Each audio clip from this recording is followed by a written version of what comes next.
El rigor del pensamiento es algo que puede mapearse, descifrarse, trazarse y buscarse hasta sus cimientos. Y hoy, continuando con aquello que dijimos sobre la argumentación adecuada y precisa, inauguramos una sección de nuestros canales supersapienciales dedicada íntegramente al uso riguroso y estricto de la razón dialéctica ciencia del foro para otorgar todas las armas necesarias para conducirnos solventemente en la ciencia política, en la ciencia social de la interacción con las fuerzas del poder, del pensamiento, para ser aventureros y estrictos del foro, para convertirnos en ciudadanos de primera categoría y aprender a utilizar la mayor de nuestras fuerzas, la psíquica. Acompañadme, bienvenidos.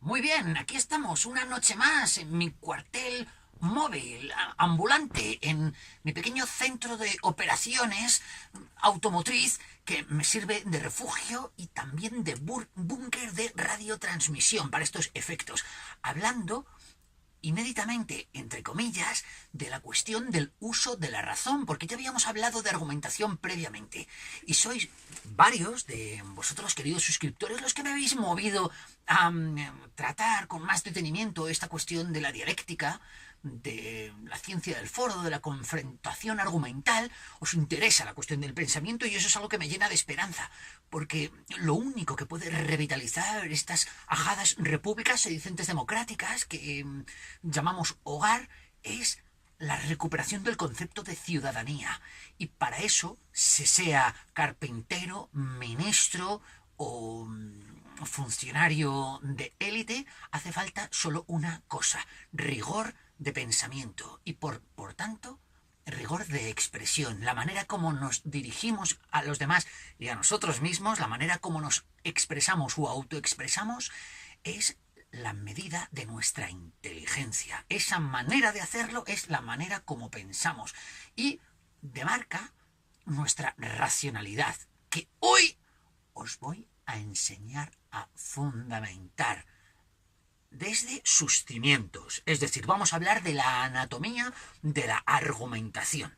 Eso es. Eso es. Para eso me apoyaré de buena parte de los conocimientos que adquirí en el transcurso de mis estudios de Derecho. Recuerdo con especial cariño a mi querido profesor Juan Carlos Bayón, que era una asignatura muy prolífica de los contenidos y que me ha servido posteriormente en mi carrera como abogado procesalista, que se llamaba Ciencia y Metodología Jurídicas. Nos ofrecía una perspectiva insólita del pensamiento. Nos abrió la mente a sus pocos alumnos, esos freaks, profesores Hulk, que deseábamos aprender estos extremos, al hecho de que existe toda una suerte de caminos de racionalidad que la gente no suele transitar y que son necesarios para poder rebatir a alguien y sobre todo para poder entender lo que dice en su fundamentación, en su racionalidad. La única esperanza que tenemos como ciudadanos en estas repúblicas de entendernos es aprender a diseccionar el lenguaje de una manera objetiva para poder trasladarnos paquetes de información unidos en forma de silogismos que puedan comprenderse inequívocamente para poder trasladarnos nuestros pareceres, nuestras impresiones morales, nuestras opiniones complejas, nuestros juicios de valor de manera clara. Hace falta, en suma, un lenguaje de programación para este complejo software que es el pensamiento humano. Mi querido Juan Carlos Bayón, que antes mencionaba, explicaba la metodología de un gran profesor que se llamaba el Stephen Toulmin, profesor Toulmin, de la University of Cambridge, que explicaba los usos de la razón desde la base y aportaba un famoso esquema, el esquema de Toulmin, para comprender la argumentación. Eso es lo que yo quisiera trasladaros hoy, la anatomía de la argumentación, sus ingredientes primordiales, sin los cuales no hay argumentación ni hay nada.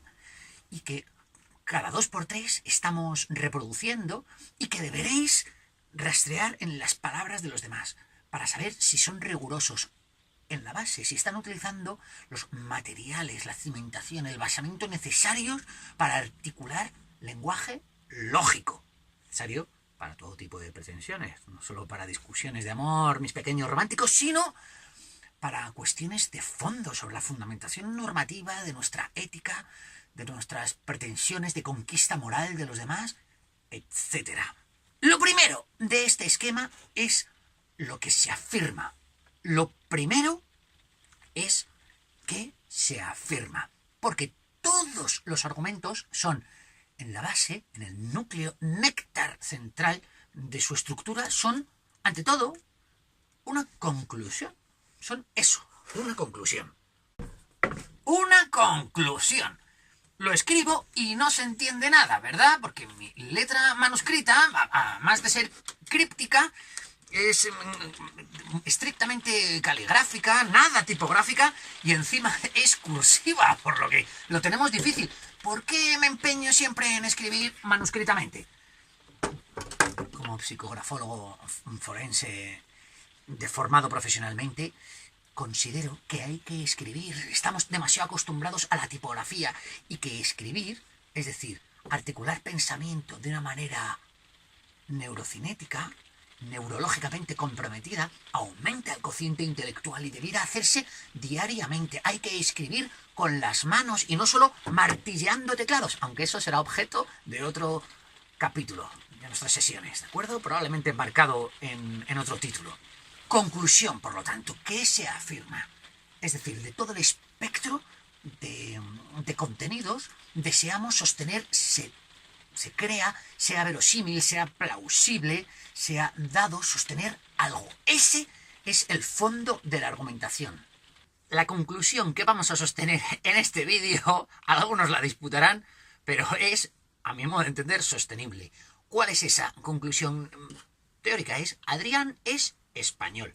Es la que vamos a utilizar a razón didáctica, ¿de acuerdo? Con motivos didácticos. En primer lugar, la conclusión. En segundo lugar, ¿en qué se basa?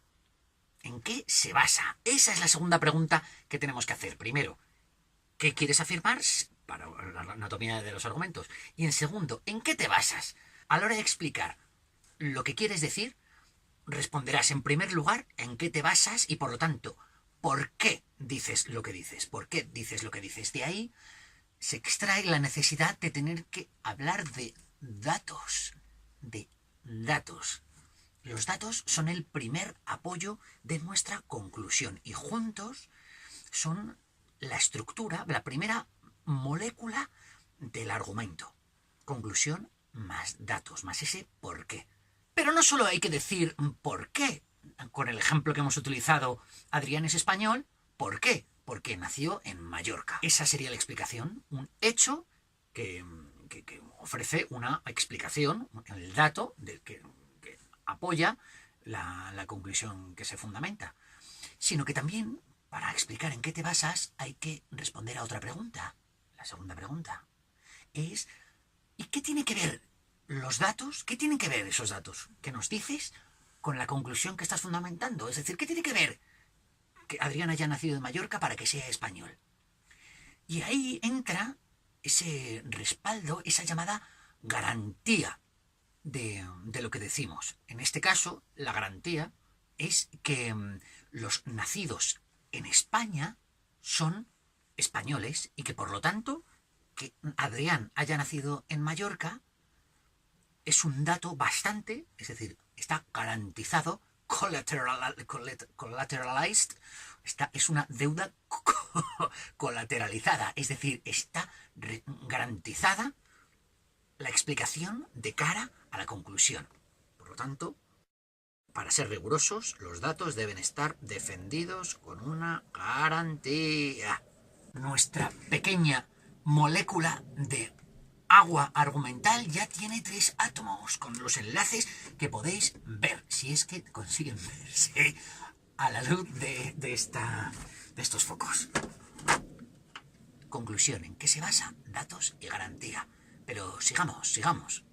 Todo esto quizá os suene de un pequeño vídeo, entrevista que formulé con mi querido colega Rafael Palacios, en el que hablábamos sobre detección de falacias y revitalización de las virtudes ciudadanas.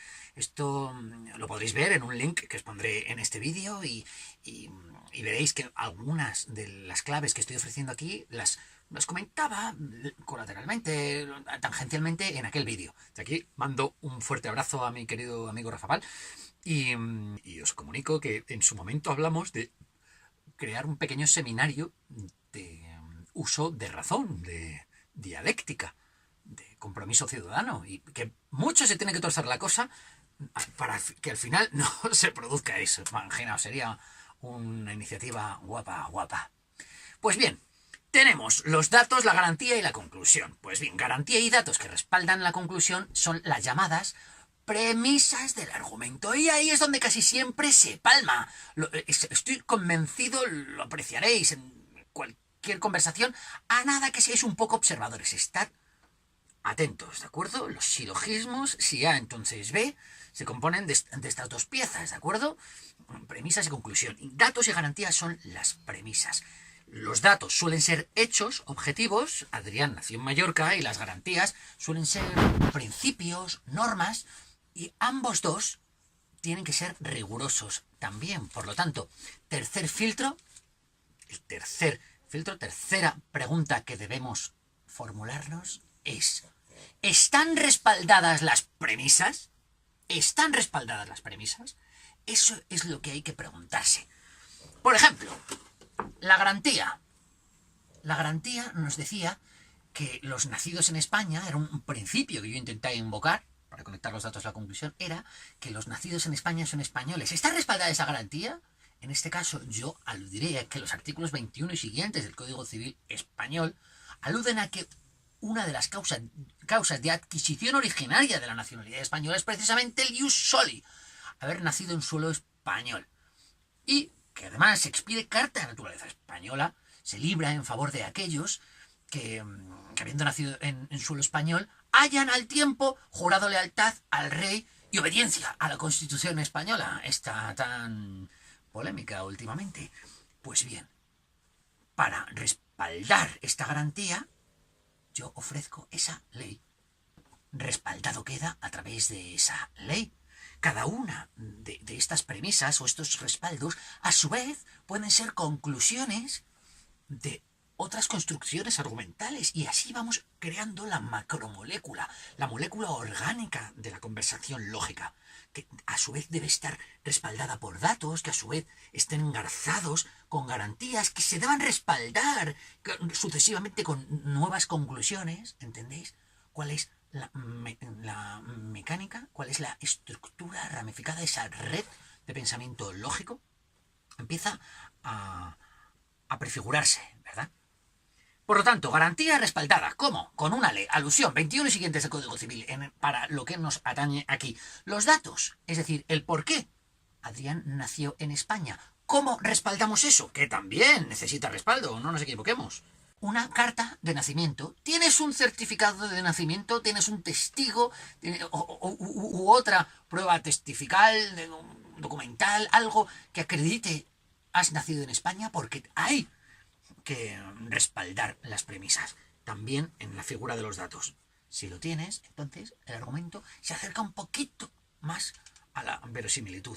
Estamos usando argumentación, recordad, esto es dialéctica, no es la lógica estricta matemática, y por lo tanto, cuanto más lo respaldemos, tanto más será verosímil, probable, plausible, haya sucedido. Muy bien. Antes de continuar diré que antes he logrado formular un encantamiento Patronus con éxito, tanto éxito que ha sido de cuerpo completo, y está por aquí pululando en la base general de operaciones. Le veréis pasear, ronronear, no os dejáis distraer, es magia blanca, magia positiva, pero sumamente distractora, puede sacarnos de guión. Por lo tanto, si están bien respaldadas las premisas, la conclusión empieza a cobrar fuerza y nos conduce a nuestro siguiente filtro, al cuarto, porque según la fuerza con la que respaldemos la conclusión, nuestro argumento puede tener tres tipos de matizaciones. Entramos en el ámbito de la matización, de la cualificación del argumento. Podemos estar hablando de la fuerza máxima, del argumento categórico, de los argumentos necesarios. Podemos estar hablando de que sea un argumento probable, es decir, sea presumible, sea cierto, sea medianamente fuerte, o podemos estar hablando del argumento menos fuerte, que es el de lo posible, el argumento de la posibilidad, ¿verdad? Por lo tanto, cuando estemos hablando de argumentos, deberemos siempre apuntar, esta es una de las maneras de filtrar la argumentación en cuanto al cuarto examen que debemos atender cuando hablemos, y es al de la matización, ¿verdad? Debemos saber, ¿es fuerte? ¿Con qué medida? ¿Necesita matizaciones? ¿Con qué fuerza se está respaldando lo que se dice? ¿Es un argumento necesario? ¿Es probable? ¿Presumible? ¿O es solo posible? ¿De acuerdo? En nuestro ejemplo, a menos que haya adquirido otra nacionalidad y perdido la mía, a menos que haya concurrido algo excepcional, si hay una norma positiva, hay un hecho acreditado con un certificado de nacimiento, que Adrián haya nacido en Mallorca, es algo que más o menos le va dando solidez al argumento, ¿verdad?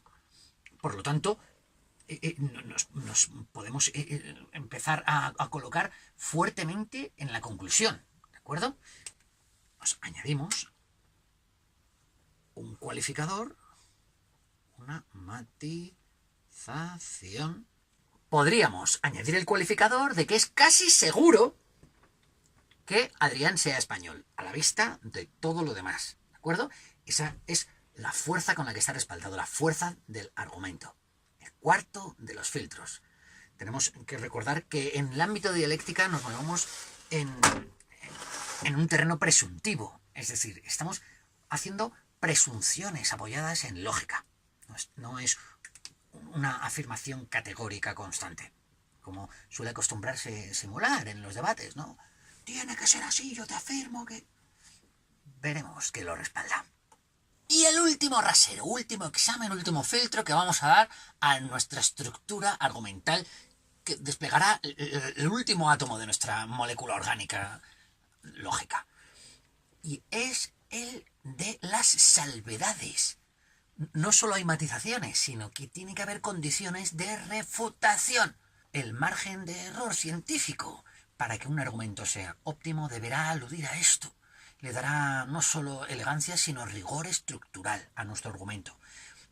Necesitaremos aludir a aquellas condiciones en las que el argumento se derrumbaría. En nuestro caso, Adrián es español, salvo que haya contraído otra nacionalidad desde que naciera. O sea, salvo que Adrián no haya cambiado de nacionalidad, que eso que habrá que respaldar también, por supuesto, porque el propio Código Civil aludía a que los que contrajeran otra nacionalidad que no permita doble nacionalidad perderán la anterior. Esta salvedad, esta condición de refutación, le ofrece el grado exacto y nos permite a representar el verdadero margen de maniobra lógico de nuestra afirmación.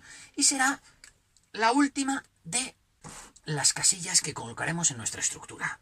El de las condiciones de refutación que llamaremos salvedades. Salvedades. Aquí, junto a las matizaciones. Todo esto es la molécula. Espero os haya gustado. Se ha hecho quizá un poquito prolongado en el tiempo porque hace falta abundar en ello. No se puede explicar de manera más rápida sin perder rigor. Espero os guste, lo utilicéis. Es nuestro primer capítulo de uso de razón. Habrá muchísimos más. Abundaremos en la dialéctica, abundaremos en la argumentación, en la oratoria, en los trucos para constituirnos en un buen hablista, en cuestiones de vocabulario, cuestiones de metodología. Espero que os preocupéis de cómo decís lo que decís, porque cómo decís lo que decís es expresivo, es la misma sustancia de cómo pensáis. Y cómo pensáis probablemente son uno de los rasgos de identidad más importantes respecto de quiénes sois como persona y sobre todo como ciudadano. Si os ha gustado, recordad, dad like, suscribiros, podéis ser mi mecenas por las vías de una transferencia Bitcoin, una donación Patreon, lo que os apetezca. Lo más importante, sobre todo, es que veáis y os divirtáis. Nos veremos en otro capítulo. Super sapienciales. Mucha suerte.